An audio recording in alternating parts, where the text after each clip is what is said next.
Today you're gonna need a strap, some blankets, and if you have a bolster, that's also nice to have. Might be nice to have some blocks or a chair nearby since we're gonna do some supported standing poses. Other than that, we'll get started. Thank you for being here. So blocks, a strap, some blankets, and if you have it, a bolster would be great to have on hand. Let's go ahead and get started in a comfortable seated posture. If you have a posture that you prefer, you're welcome to sit in it. I'm sitting in Sukhasana. Sukha means sweet or easy pose. Here the legs are crossed at the ankles. We want to sit up nice and tall so that there's no tenderness in the low back. Essentially, we want to make it as easy as possible to sit upright. If you notice any tension in your legs or your thighs, the higher that you're seated, you're going to notice it's a little bit easier to soften that grip in the groin. So take a smooth, steady inhale, smooth, steady exhale. Start to bring your attention into your body. You can keep the eyes open for a moment. And as you look directly in front of you, with the eyes parallel to the floor, the gaze and chin parallel to the floor, just try to soften your focus. You can almost imagine as if your eyes were seeing from the temples of your head. I guess Gita Iyengar used to call it kind of like cow eyes or horse eyes. And some people have referred to it like hammerhead shark eyes. Whereas your eyes start to move off to the sides of the head, you're going to start to pay attention to that peripheral area of vision. And the main point of focus starts to fade. As the eyes and the focus start to fade, eyes might soften, face might soften a little bit. And bring your hands along the sides of the hips as the elbows bend back to the wall behind you. Try to pull them slightly down to the floor. Notice where there might be a stretch across the chest, the front of the shoulder. And see if you can even maybe integrate a little stretch across the sides of the neck and tops of the shoulders as the shoulders pull down to the floor. If you feel comfortable doing so, you can allow the eyes to soften and close. And bring your hands together in Namaskar, prayer pose. The palms gently rest against each other. You'll feel the wrists resting at the base of the rib cage. Lift the elbows slightly. Use that gentle pressure of your palms coming together to roll and lengthen the tops of the shoulders onto your back and down to the floor.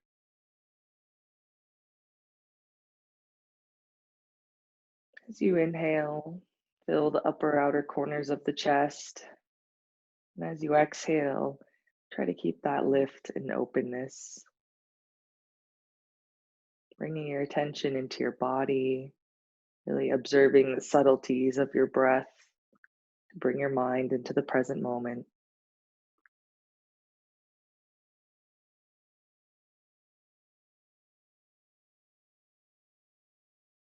We'll start class today by chanting 3 Oms together as a group. You're welcome to just listen if you'd like. Let's start with an inhale.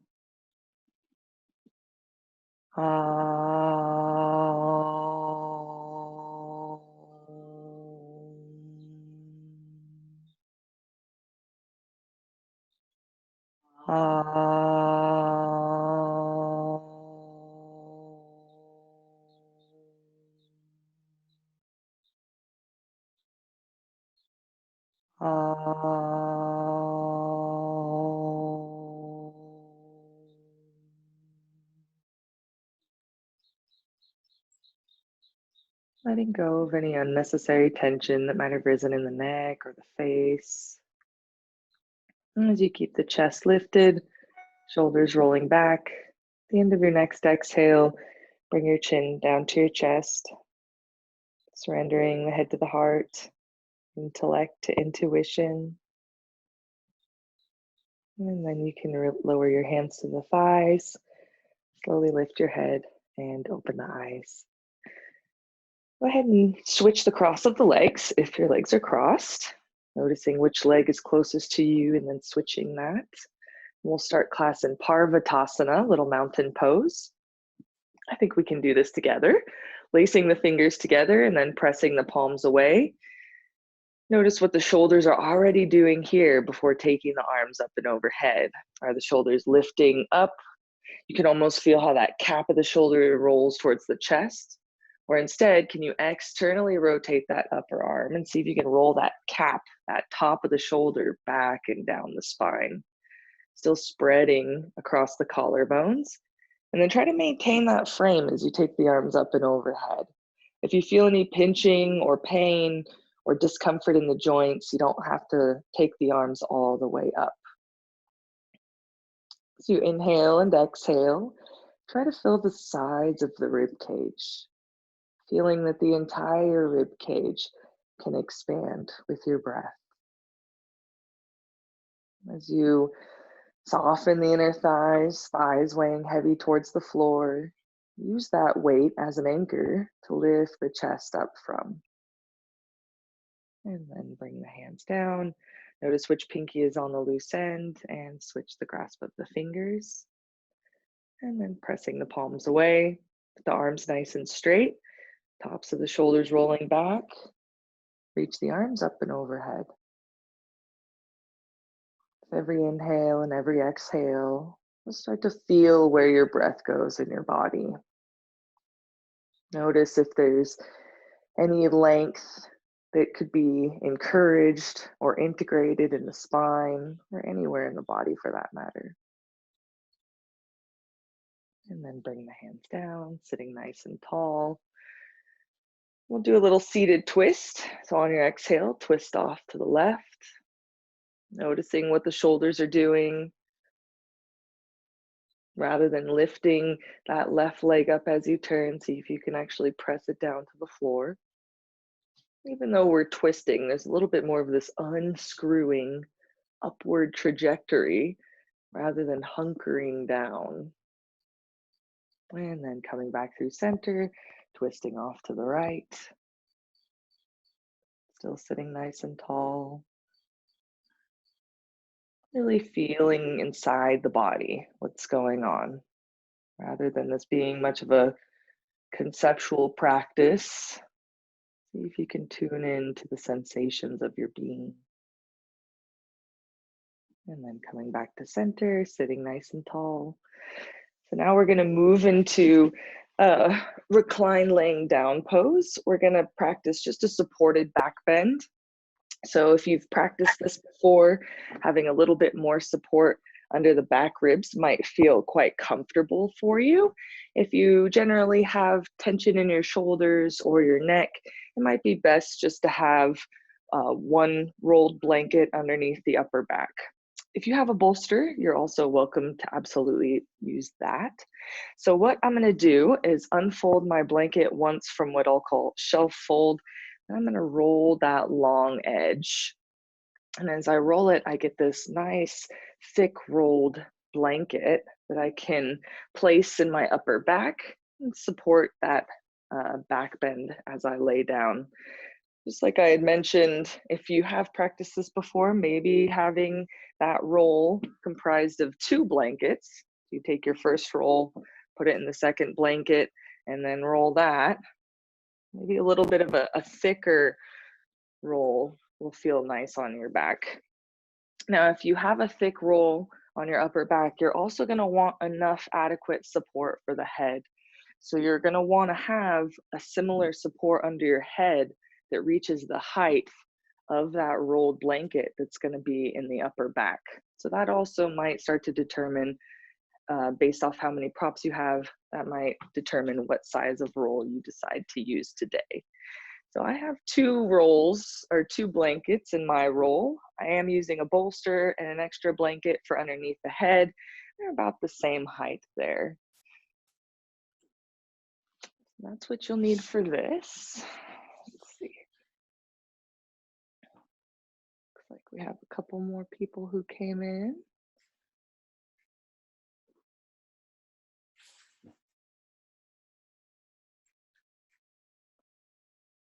And then so you can, if you've done this before, you're welcome to get into it. I'm actually going to go through a little bit of a demonstration just to point out some key points here in case anybody has any questions. So I'm starting with my elbows on top of the roll, shoulders over the elbows, and my knees are bent to begin. And as I spread my elbows off to the side, I'm trying to roll the tops of the shoulders into that crevasse or that space that's between the rolled blanket and the support underneath my head. You can reach the arms out straight from the shoulders or have them in this hold them up goalpost style position.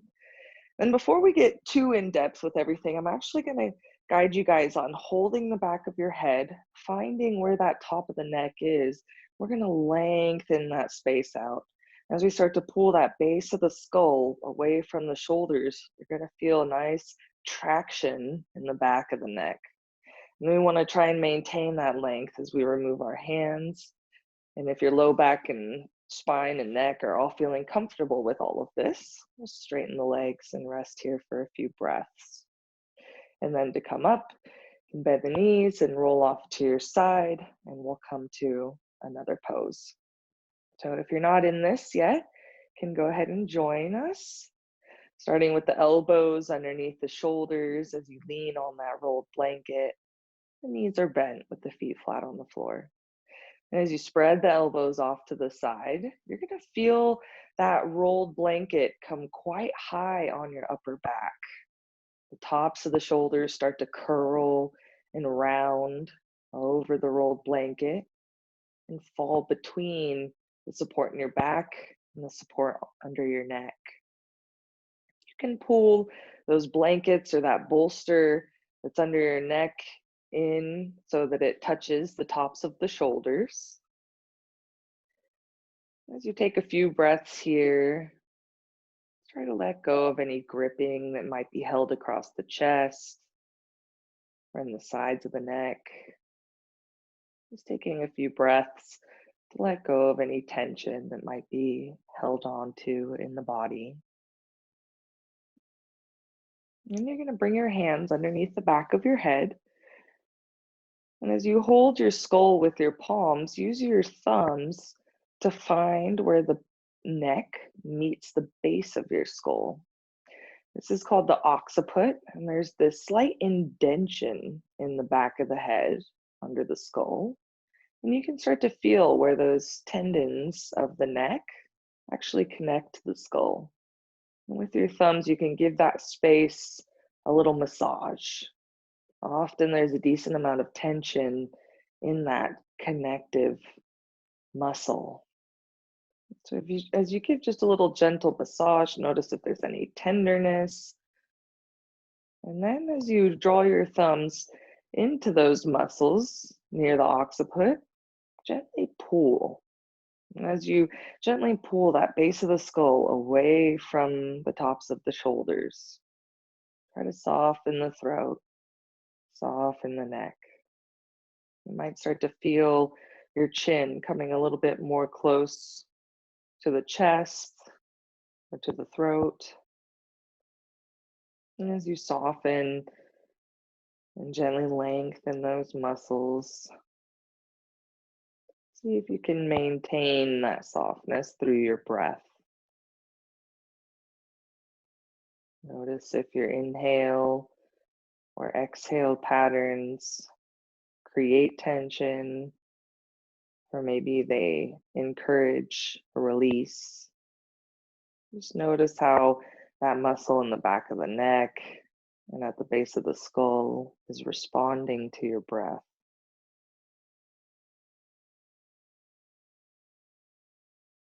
And see as you start to slowly remove the hands, rest your head on the support. Notice that additional length. And see if you can encourage some more softness at the base of the skull.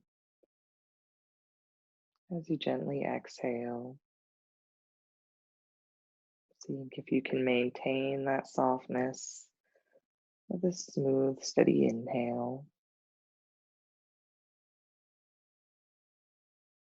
And if your spine and your back are feeling comfortable here, you can go ahead and straighten the legs with the feet about hip width apart, maybe even a little bit wider today.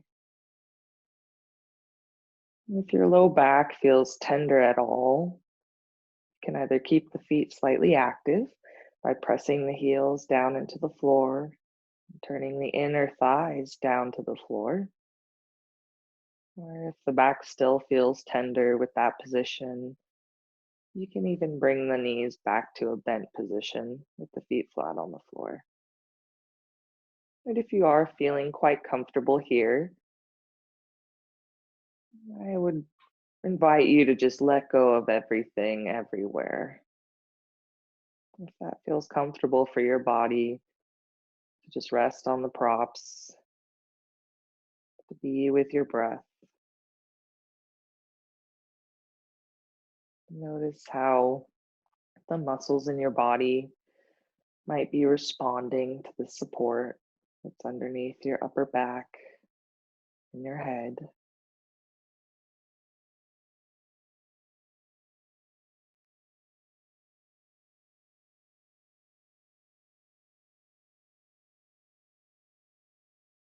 Depending on how the mind really feels and processes things emotionally, some might feel comfortable with their eyes closed, while others might find more comfort and ease with their eyes slightly open. If you do decide to rest with the eyes open, allow the muscles and the lids around the eye to still be soft. You find a place to steady your focus on. Observe the peripheral view of that focus. If you imagine seeing like a hammerhead shark sees, you'd have a little bit of a wider field of view rather than focusing straight forward. You'd be able to focus on that peripheral area.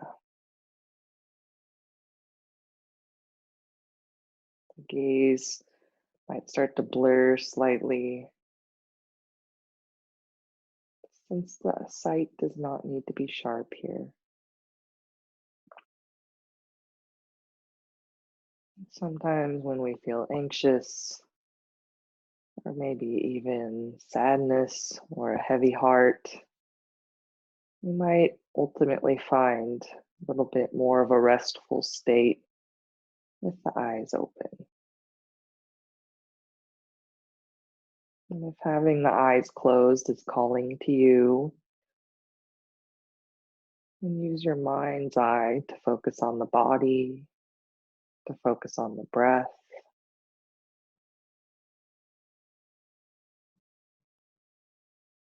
The mind will naturally wander.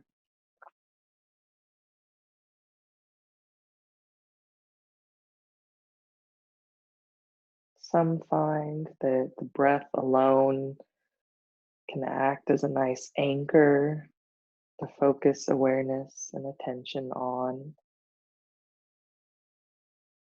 but other people might not find that as easy.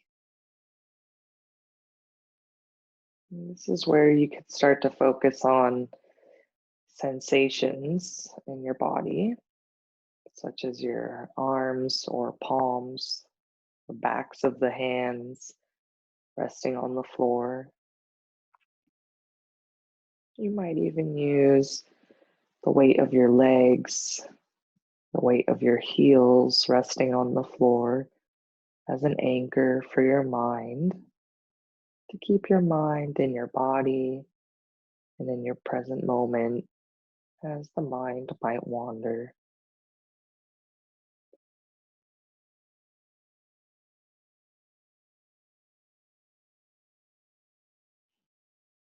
As you gently lengthen, soften your inhale and exhale, slowing the pace of your breath.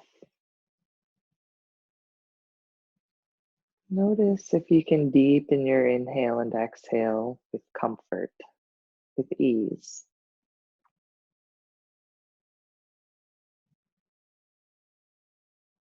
If lengthening your breath or deepening your breath seems to create a sensation of panic or not being able to breathe comfortably, you just go back to your normal breath, your natural, harmonious rhythm.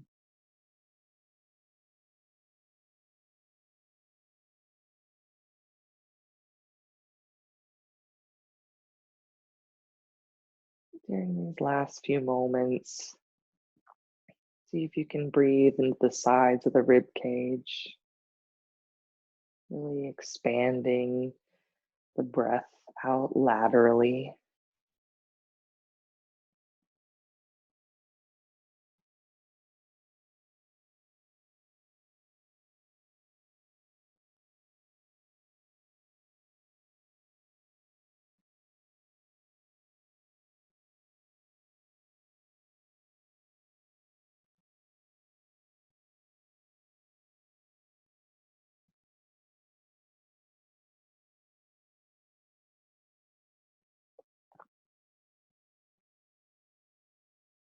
To start coming out of this posture, and slowly bend your knees.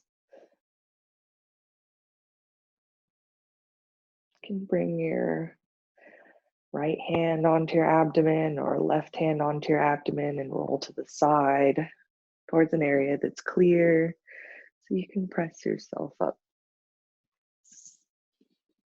And then you'll clear your props off your mat, have a strap nearby and a folded blanket nearby. We're going to practice reclining big toe pose, Supta Padangustasana. As we take our leg off to the side while laying down, you'll want a folded blanket to be underneath the hip. If you have enough props to do so that are even in height, firmness, and support, you can have two of them, one on the outside of each hip. So Supta Padangustasana, recline big toe pose. We'll use some support under the hips and a strap. If you are not familiar with this pose or you'd like to see how I'm practicing today, then you can watch for a moment. Otherwise, if you've done this before, you're welcome to lay down and start your own practice of it. So today, if you have some wall space, I'd recommend and invite you to use that, although it's not necessary. So I'm going to start with my feet at the wall. I have some support on either side of my hips, and then I have my strap within an arm's reach. I'm going to bring my feet together with my knees bent. I'm going to lay down on the floor. While my knees are bent and I'm laying on the floor, I'm going to create a Tadasana shape in my upper body. As we prepare for Supta Tadasana, I want to feel that the chest is broad. Imagine as if I still have that rolled blanket in my upper back. And as I straighten my legs, the sticky mat starts to pull the shoulder blades and the backs of the shoulders away from the ears, still encouraging that length that we were just working on and creating in the past pose we practiced. From here, I'm going to grab my strap, draw my right knee in towards my chest, and loop the strap around the toe ball mounts. This is where it's nice to have some support in that outer hip, because I'm going to hold on as close as I can to my foot. And as I move into Supta Padangustasana 2, it adds a little bit of support, really lifting that thigh bone, that femur bone, into the socket. So I don't have to work as much muscularly to get that support and that insertion in my outer hip. As that head of the femur bone draws into the hip socket, I can lengthen my inner thigh and inner groin out to the side. That's Supta Padangustasana 2 with the leg out to the side, Supta Padangustasana 1 with the leg straight and a lifted foot facing the ceiling. And then we'll bring that foot back down and switch sides. So if you haven't joined me already, then let's go ahead and begin. You can start laying down with the knees bent.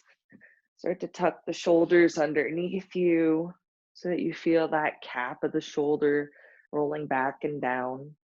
Notice how there's these sensations of the collarbone spreading, tops of the shoulders lengthening. And if these areas lengthen enough, you'll also start to feel some space in the neck, maybe in the sides of the neck, perhaps even in the back of the neck. And if you're using the wall, you'll have the feet together. You can press the heels into the wall and straighten the legs. Notice how that sticky mat is pulling the shoulder blades down your spine. Might even feel like you have to loosen your collar around your neck if it rose a little bit too high. And taking a smooth, steady inhale, smooth, steady exhale here. Ultimately, we do want to integrate that relaxation and that softness that we found in that last supported back bend. Really allowing the mind to be soft. Now, I would request that everyone has their eyes open for these poses, since they are a little bit more active. As you find a place to focus your gaze, really expand your field of focus so that you start to acknowledge that peripheral view. The eyesight actually starts to soften. We'll start by bringing the right knee into the chest, loop the strap around the right foot on the toe ball mounts specifically. And here we'll start with one end of the strap in each hand. The arms are straight, legs are straight.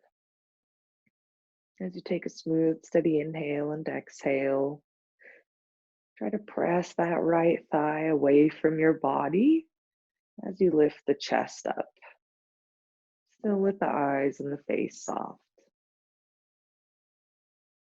And switching the strap into the right hand, see if you can hold a little bit closer to that foot and take the right leg off to the side.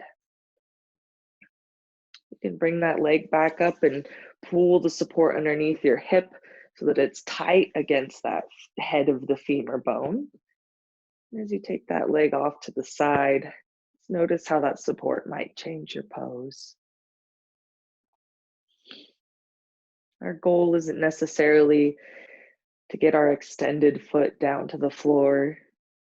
And instead, we'd rather feel that the left side of the body is a little bit heavier and anchored to the floor, so that that inner right thigh can start to lengthen, can start to open. In order for that right thigh to lengthen and open, that outer right hip has to be a little bit more active. You can imagine that outer right heel, outer right knee drawing into the hip socket to support the lengthening from your pelvis to your inner knee to your inner heel. There's almost this leg loop that starts to happen. As the inner thigh from the pelvis to the inner knee to the inner heel starts to lengthen away from your body, draw the outer leg, the outer heel, outer knee into the outer hip socket. So you feel kind of this looping action muscularly happening between the inner and outer thighs. And then bring that leg back up to center. You can bend your knee, bring the foot back down to the floor into Supta Tadasana, reclined mountain pose. And then we'll switch sides, bringing the left leg towards your body so you can hook the strap around the toe ball mounts, having one end of the strap in each hand and both legs straight. With the left leg lifted up towards the ceiling, press that left thigh away from you as you lift the chest up. Notice if any tension has risen in the neck, the back of the head, or the face. You can place the strap into your right hand and pull the support under your left hip with your left hand. That side that's the side that the support is on is easier to adjust with that hand, and then place the strap into your left hand, right hand to the floor, and we'll extend the leg off to the side for Supta Padangusthasana 2. Again, that support might limit us from getting our leg as close to the floor as we might be used to. However, that's not our intention for today. Instead, for today, we're really looking to feel quite supported in Supta Padangusthasana. Getting to a place where our yoga practice, where we're not always seeking a challenge, but instead in a mode of comfortable observation. As you take a few breaths here, try to soften any unnecessary tension that might have risen in the shoulders or the neck. There's a little bit of activity in the right side of the body and the right leg to act as an anchor. As that left leg extends over to the side, think about what's happening with that leg loop action. But as the space between the pelvis and the inner left knee start to lengthen away from the body towards that inner heel, feel how the outer heel starts to lift to the outer knee, almost as if to create a sensation like the outer knee could lift into that left hip. We have some nice support under that hip to build some sensitivity to that area. Most likely you're going to feel more of that stretch on the inner thigh to be the most sensational. But it's really that support of the outer left hip drawing into the hip socket that's going to be the anchor for that lengthening of the inner left thigh. Thinking about this leg loop action.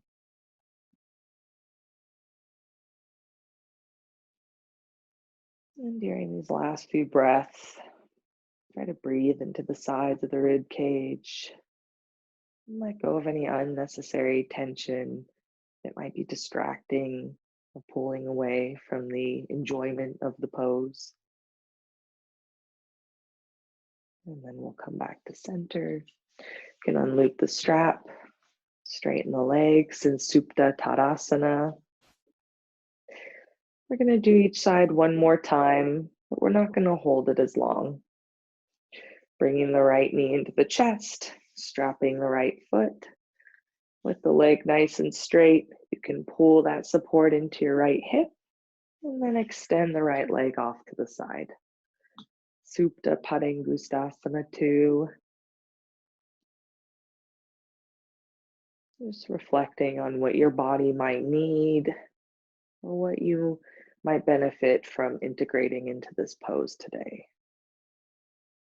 And then coming back to center, unlooping the foot, pausing for a breath in Supta Tadasana. And we'll bring the left knee in, loop the strap around the toe ball mounts, straighten the leg. You can bring your support under that left hip and then extend the leg off to the side. Supta Padangusthasana 2.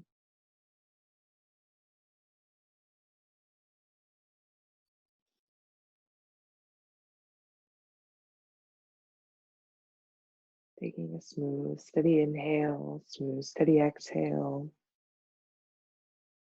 And then coming back up to center, unloop the strap, returning to Supta Tadasana. And we'll bend our knees, taking the right arm up and overhead, rolling to the right side, and coming up to sit. We're going to set up for a couple of seated postures. So you'll want some support underneath the hips. And then I'd recommend having some blocks nearby. If you have a bolster and you've practiced laying forward on your bolster in some forward bends, then that might feel comfortable for you. But I'm going to demonstrate what some support would look like with blocks. So you can watch for a moment. I'm kind of going to show you where we're headed since we're going to shift through a couple of poses. And then when I'm verbally describing it to you, it might be a little bit easier for you to follow along. So we're going to start with the legs wide in Upavista Konasana. You can have your strap nearby, some blankets, and some blocks. Again, I'll just demonstrate really briefly and then we'll do together. So I'm going to start with my legs wide, Upavista Konasana, taking the strap across the toe ball mount. And we'll take a few breaths here in Parshva Upavista Konasana. We'll unloop the strap and switch sides. We'll be here, sitting up nice and tall. And we'll set the strap down and we'll move into Parivrita Upavista Konasana. So for today, just having the forearm on the thigh, doing a nice side lean here with the legs straight and extended. After doing a few of those, we'll return to Baddha Konasana. Can either hook underneath the knee near the thigh, swing the foot in, or if the knee feels tender, bend it by taking it straight up to the ceiling. You can hold and create space in the back of the knee, and then drawing the ankle close to the hip and taking the leg off to the side. So we'll be here in Baddha Konasana, and then we'll lean forward. Not for very long though, and we'll come back up. The forward folds will start with Paschimottanasana. So if you have some blocks nearby, they can be nice support underneath the elbows and the hands to rest the forearms. But even here for me, I don't feel as if it's enough support. So you can either grab another set of blocks, you could grab a chair, or depending on what props are near you, you can start to stack that up. Place a bolster on top, or whatever you feel you might need. It'd be great to get to a level of support where the head could rest and the spine doesn't feel agitated or irritated here in this position. We'll start with Paschimottanasana, and then we'll move into Janu Shirshasana, so head of the knee pose. Here I'm hooking underneath my thigh near my knee, pulling the leg off to the side. And I'm going to hook under the ankle, turn the top of the shin, top of the foot down to the floor, and have that shin pressing down as we lean forward. Janu Shirshasana, head of the knee pose, same support as we used in Paschimottanasana. And then we'll come back up and switch to the other side by bringing that knee up and straightening the leg. So that's what we're going to practice for forward folds. And one thing that I didn't shift in my seated support was the position of the blankets. I'd recommend that, number one, you have enough blankets to sit on so that your back and low back are comfortable. But then we'll also turn the blanket slightly so that the corner mimics a bicycle seat. We want the sit bones to be supported while the thighs are free and can move with freedom through the poses. As you get set up, have your blanket stack to sit on, blankets in that bicycle seat formation. You can have your blocks and your strap nearby within an arm's reach. And then we'll start by taking the legs wide. Upavista Konasana, expanded angle pose. For a moment, take your hands along the sides of the hips, bend the elbows back. So we're starting to open this whole front of the shoulder, these upper outer corners of the chest. As we start to open that space, not only creates a sense of lightness and emotional freedom, but it's also great for our respiratory system and for our immune system. You'll grab your strap, place it around your left foot with the strap across the toe ball mounts. You can have the strap as far away from the feet as you feel comfortable today. With the arms straight and one end of the strap in each hand, Notice how you can use that resistance of pulling on the strap to draw the shoulders onto the back of the body. As you take a few breaths here, notice if that right sit bone that you're turning away from is quite light. See if you can anchor that right sit bone down just as much as that left sit bone weighs into the floor or the blanket stack. With every inhale and every exhale, look for a lightness and a lift in the spine. You might find during your exhale that you can actually soften the abdomen and turn the rib cage to face that left foot a little bit more. So again, using the exhale to soften the abdomen and turn the rib cage towards the left foot. Now, if you feel comfortable doing so, you can actually start to walk your hands down the strap slightly, creating a little bit more of a forward bend momentum. But observe what happened to that right sit bone.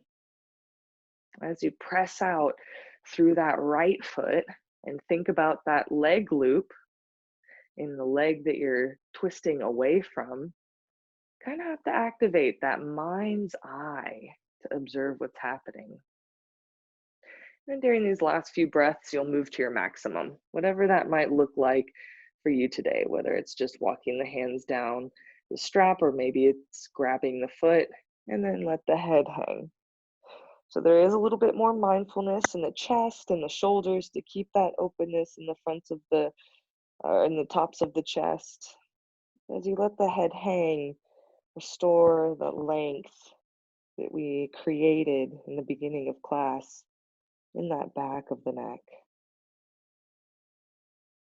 And then you can come back up to sit. Bring your strap with you as we turn off to the right, placing the strap around the toe ball mounts and sitting up nice and tall. So take a few breaths here. Let this pose be attainable. Come with ease. Sometimes we might feel that the backs of the legs are stretching or the spine has to stretch to turn. But as you gently lengthen your breath, try to find some ease in the pose. During your exhale, notice how the abdomen can soften. And see if you can use that space in the abdomen and the belly to turn the rib cage towards that right foot. Just thinking about the leg loops here as the inner thighs are lengthening towards the inner heels. That whole line on the inner thigh is moving away from the pelvis and the body. However, the outer heel, the outer thigh starts to draw into the hip socket. How would that effort feel? How would that action feel? And you can start to walk your hand down the strap, still keeping the spine lifting. You can use that resistance as you pull on your strap to draw the shoulders onto the back of the body and keep that top of the chest open. And then you'll find your maximum, whatever that might look like today. As you take a few breaths here, let the head hang. There is, in general, some slight, just very slight rounding in the back, but it doesn't come from us completely resting ourselves on our thighs. Instead, it just comes from breathing into the back of the rib cage, breathing into the back of the body so that there's space there as well as the front of the body.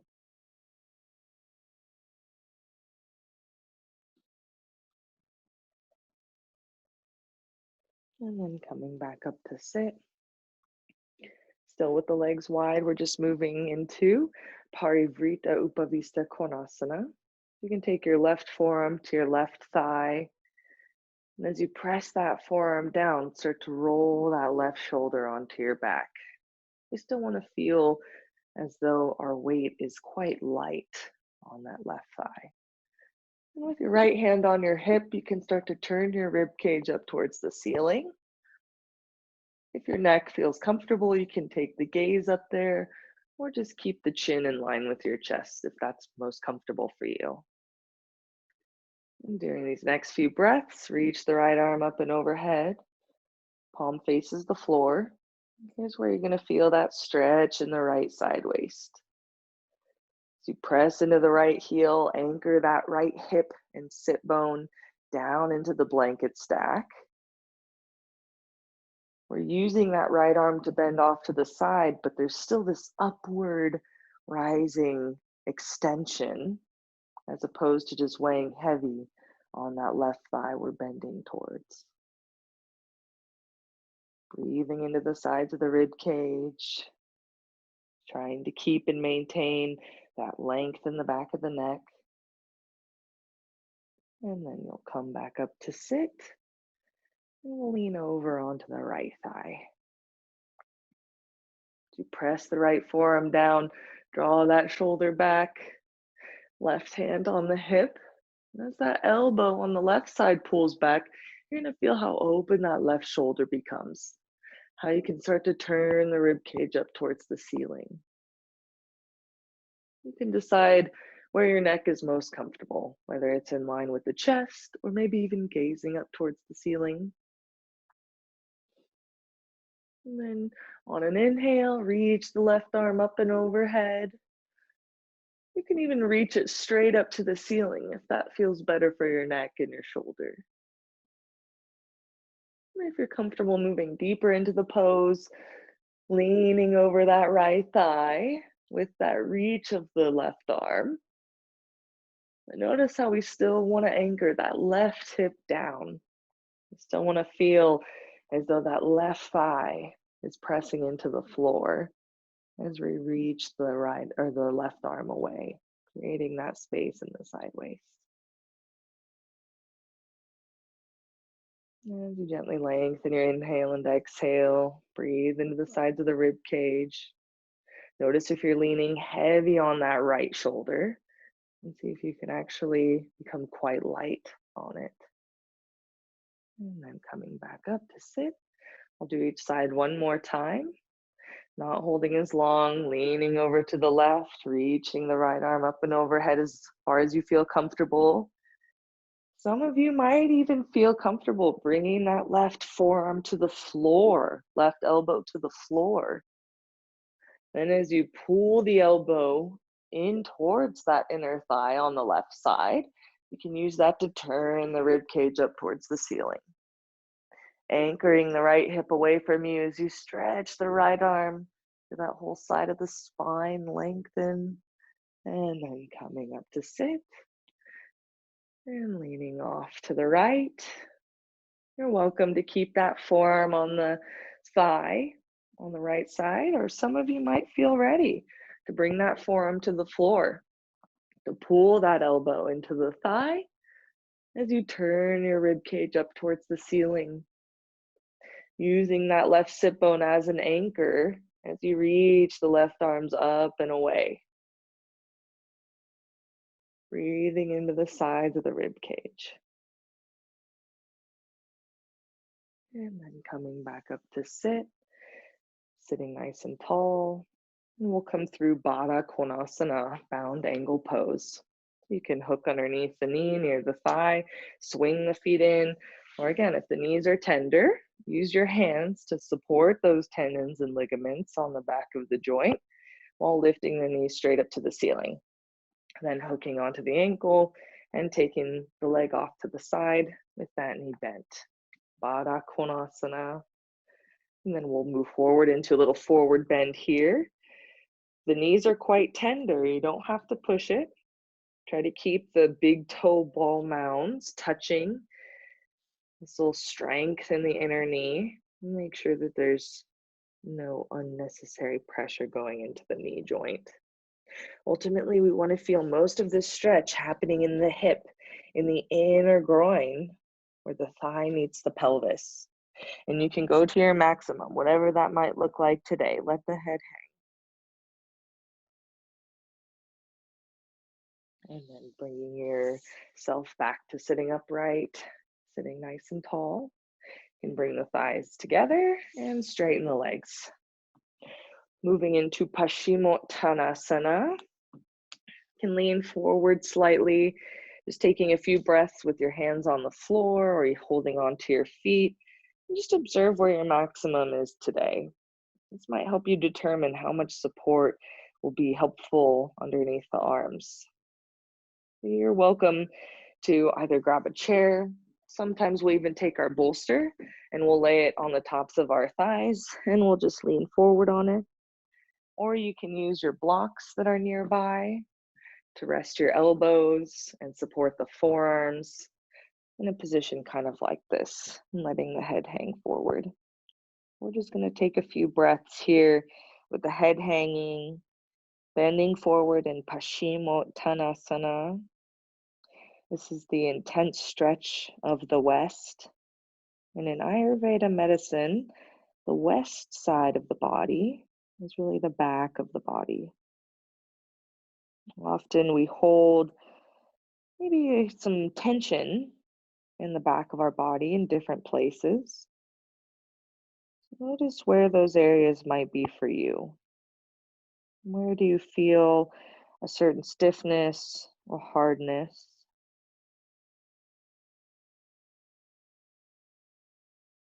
And as you gently lengthen your inhale and exhale, see if you can breathe into those areas. Prana is a Sanskrit word for not only breath, but it also means life force. And understanding that term can help build some understanding around why in Ayurveda medicine they see the breath as being a little bit more than air or just oxygen. Instead, it's seen as this life force that can create space, that can feed energy. And so as you breathe, as you use your prana through your inhale and exhale, you can decide which areas of your body might benefit from having that prana flow too. As you gently breathe into the back of the lungs or the back of the rib cage, you can really start to feel a connection of how that prana creates some space. And then you can start to challenge your awareness and move to different areas of the body. Maybe it's the back of the neck. Maybe it's somewhere along the backs of the legs.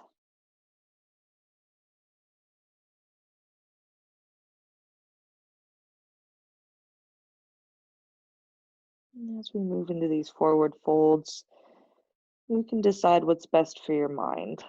If you're comfortable with the eyes being closed and you're able to maintain focus on your body and your breath, and wonderful. But some might feel it's helpful for their mind or helpful for their focus. You just have the eyes open slightly with the gaze soft rather than a hardness of focus in one place, that the peripheral vision starts to expand in our minds. And you'll push yourself up to sit and we'll move into Janu Shirshasana. Let's start by bending the left knee off to the side and then underhooking the ankle so that we can turn that top of the shin, top of the foot down to the floor. If you feel any tenderness in your left ankle, or maybe as if that left shin is lifting off the floor, then I'd recommend sitting a little bit higher. That left heel will come in line with the root of its own thigh. Then you'll turn towards your straight leg. Start to bend forward. Janu Shirshasana, head of the knee pose. Using whichever support is most comfortable for you to rest your body in this forward fold. Sometimes this is where a chair might be nice. Ultimately, we want to give ourselves the opportunity to find an experience of effortless effort in these poses. Sometimes we might be in a place of challenging ourselves in a yoga practice, deepening our boundaries. But there are other times when we want to find some comfort so that we can really focus on our breath rather than being so distracted by the sensations that come with pressing our physical boundaries. As you breathe here in Janu Shirshasana, bring your attention to the back of the body, back of the rib cage. Often it's a little bit easier to breathe into that left side of your upper back. See if you can create some harmony on the right side of your upper back with your prana, with your breath.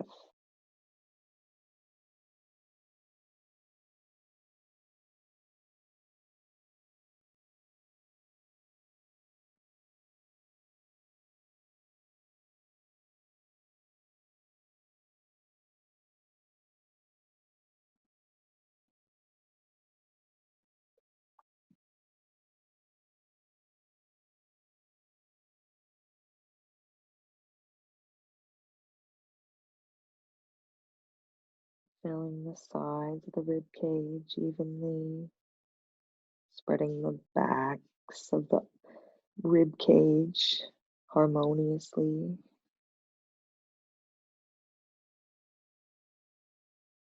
And then we'll move to switching sides. You can start to press yourself up to sit. Bring that left knee up, straighten the leg. And we'll take our right knee off to the side, underhooking that right ankle to turn the top of the shin down to the floor with the toes pointed. Right heel comes to the root of its own thigh. And then bending forward on whatever support you found to be most comfortable for you.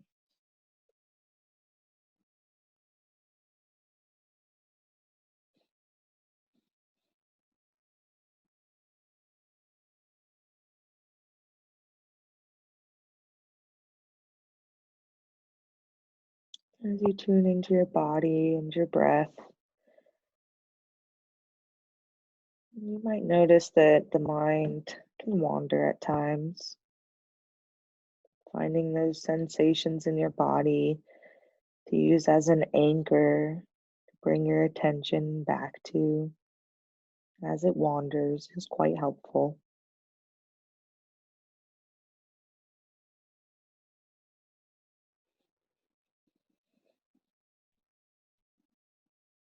During these next few breaths, just reflect on what point or what suggestion was most beneficial for you today.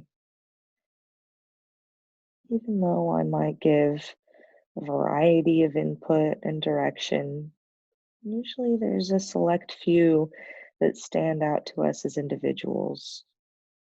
Whichever those were for you, let's take a moment to acknowledge and to integrate those.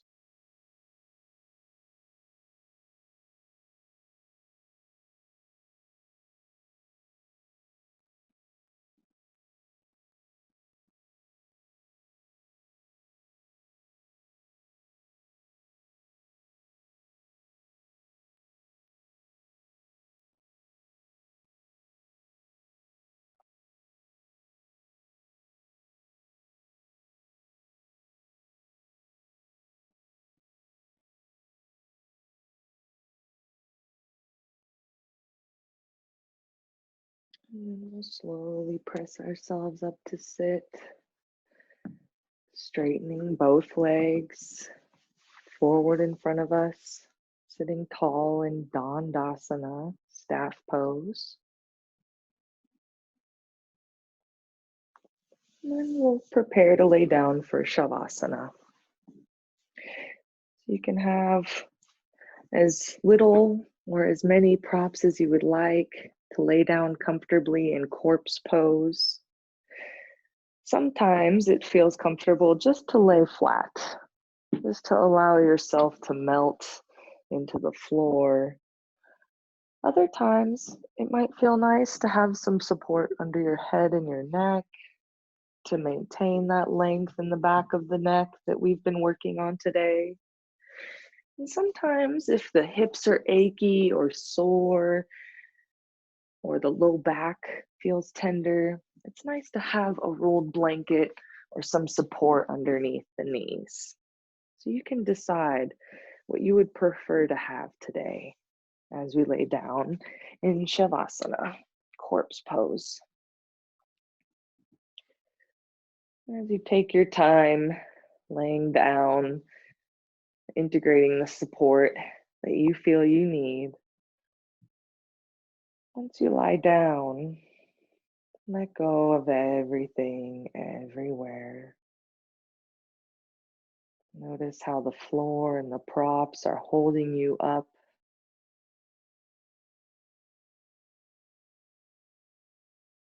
And with that acknowledgement, see if you can weigh heavier and heavier into that support with every breath.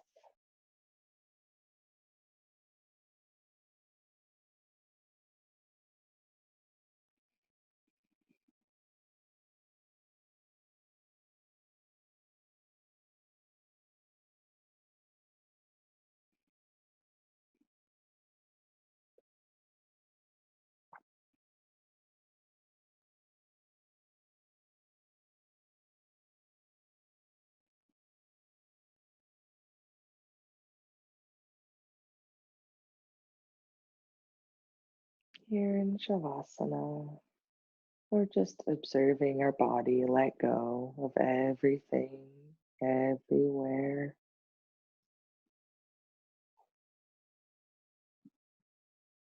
If it's helpful for you to have the eyes slightly open and the gaze soft, you can do that. You're feeling open and light, and having the palms facing the ceiling might feel quite comfortable. But if you're feeling like you need more balance, grounding, or stability, sometimes turning the palms to face the floor can be quite a nice support.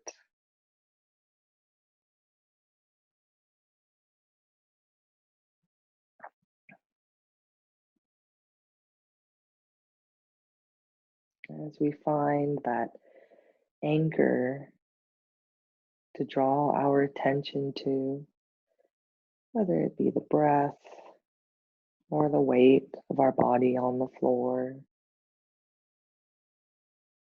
just gently bring your attention back to that space of your anchor, of your breath, whenever you notice the mind wandering.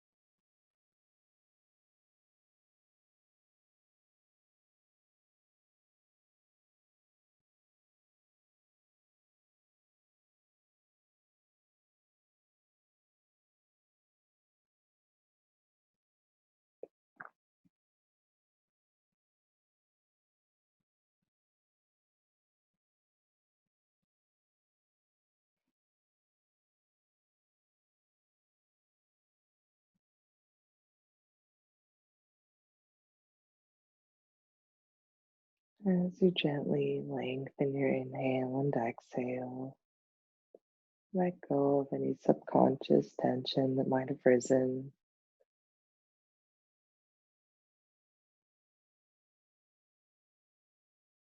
Observe your body as an entire unit.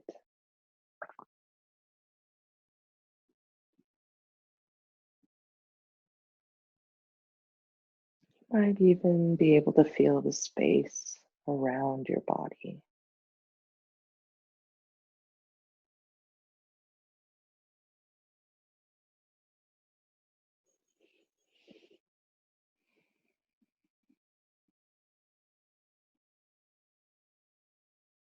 Slowly place your hands on your abdomen, on your belly, and appreciate your body for all that it's done and all that it will do. Appreciate your mind for taking the time to harmonize with your body today. And appreciate your heart, that organ in your chest that's dedicated to life.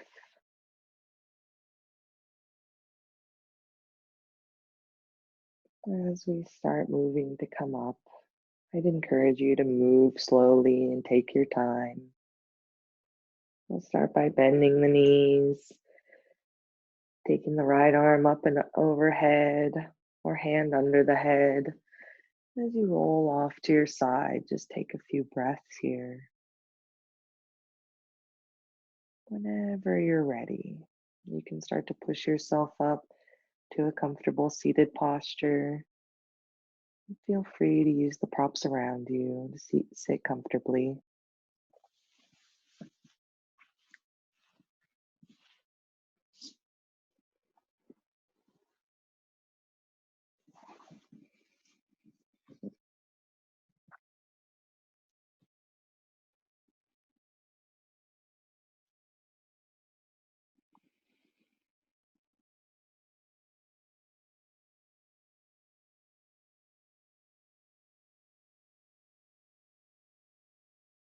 I appreciate you all for taking the time to practice yoga today.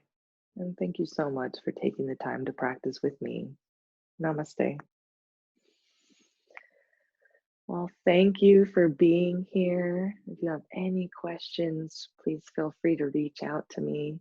Otherwise, I hope you enjoyed this lovely Saturday morning practice. And I hope that you all have a great rest of your weekend. And I hope to see you again soon. Namaste.